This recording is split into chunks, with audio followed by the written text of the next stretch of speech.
Well, good morning. It's John Alwyn-Jones reporting for Travel Mode TV from Dubai. And what an amazing city this is. We're staying at the Emirates Harbour Residence and Hotel, which is a tens of stories high building in the marina area and the harbour area of Dubai. And if you just have a look at this side, if you have any thoughts anytime that there's no construction in Dubai, just have a look at this. And this is not a busy part. When you get closer to the city centre, it gets a bit busier. So there's huge construction going on here.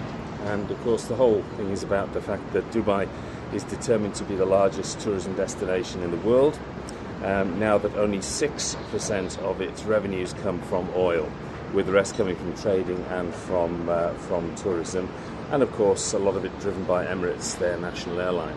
Now, one of the most famous landmarks in Dubai you can see not far away from here if I focus, okay, which is Burj Al Arab, okay, which is the highest hotel, tallest hotel in the world, and I think the whole of the hotel building only has 220 suites in it, which is pretty amazing. And then on the this is the Palm at Jumeirah, can't remember how to say it now, but this is the palm, one of the palms you've heard so much about, okay, Jumeirah, and you can see the developments going on in those palms within this section, the housing developments, and that's a hotel right on the end there, so maybe you can see it through the haze. Sorry about the wobble. And then this is the stem of the palm, which comes down towards the motorway here, and then this is one of the roads that goes into the city. So quite an amazing place. And during our stay here, we're going to be looking at some of the things that are happening here in Dubai, meeting some guys from Emirates Holidays and Emirates Hotels and Resorts, and also testing some of the tourism products, including a dune safari and also a dhow trip on the creek, Dubai Creek, which is that way from here, closer in the city, obviously, and as part of the city.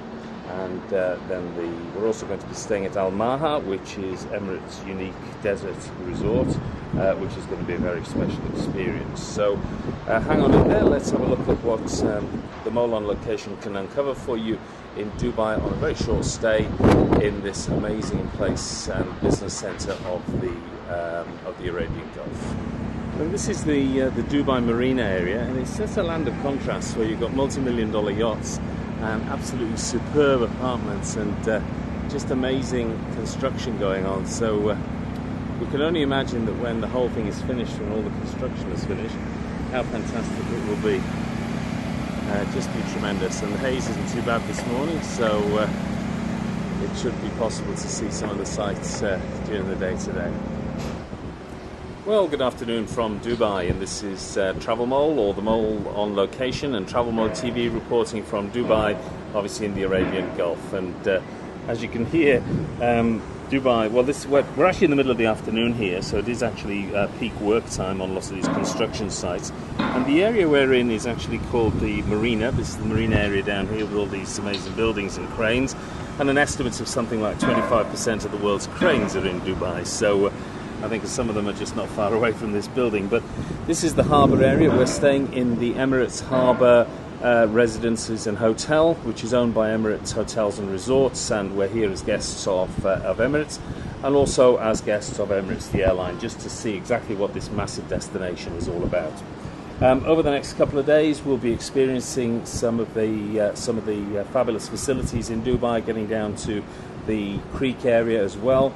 Also experiencing a dune safari, this wonderful hotel we're staying in, and also a dhow, dinner on a dhow out on Dubai Creek, which is some distance from here. Just to explain where we are, we're currently a little bit distance out of Dubai. I mean, have no illusions, Dubai is a big place. I mean, it's only about 1.5 million people living here, but in fact we are north, I think, I'm trying to remember now, of Dubai itself. Yes, we're north of Dubai itself. So in the haze, if you can just look there now, you might just see it, is Burj Al Arab, which is the famous sail hotel that's located right on the beach. And the haze is caused partly by the heat and the humidity, because it's about 42, 43 degrees at the moment, but also by the dust from the construction and the dust from the desert, because immediately behind this hotel is obviously, or behind Dubai here, is pretty well desert.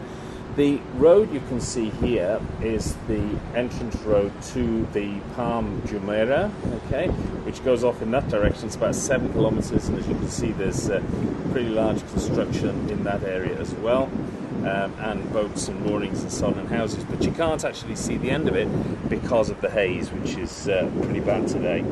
But we're going to be reporting here for the next few days and bringing you some hot news and destination information on Dubai, and what's hot and what's new in this amazing destination, which is determined to make yourself the biggest and most dynamic and professional destination in the world for tourism, because now only something like 6%, okay, that's 6% of Dubai's income now comes from oil, with the rest of it coming from its role as a major trading nation, and also from tourism, which it is determined to succeed in. So hang on in there and follow the mole as we wander through Dubai, with the mole on location in Dubai in the United Arab Emirates, courtesy of Emirates Hotels and Resorts and Emirates, the airline. Yeah, this is probably the favourite views. I mean, some people like the other sides because they can look at the greens, the meadows, but for me it's here.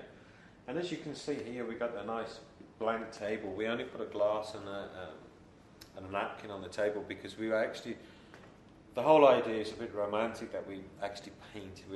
It's an artist's canvas that's empty. Oh, that's interesting, yeah. And during the night, because of the food that we do serve up here and the way that it's presented, people actually relate to it. And obviously as well, the artist thing is not just we're trying to say that the chefs are artists, it's because of the architecture that's outside, the actual artistry that we use in we've had paintings commissioned here, which is between the modern and the old, and that's where we're trying to be with our food. We're using things like veal cheeks, we're using things like oxtail. So people used to think that there was old cuts, but we've revamped them, and Geordie, who's the chef up here, he's, when I said to him, veal cheeks, he jumped through the roof. He was like, yeah, great, this is beautiful. And they are beautiful, yeah. They are, and it's a thing that sometimes we don't tell people what they are at first. We just tell them it's veal. Yeah. And then afterwards they're like, well, I'm glad you didn't tell us. Yeah. But it's a big journey that we've got up here, and we're trying to make it a little bit of both.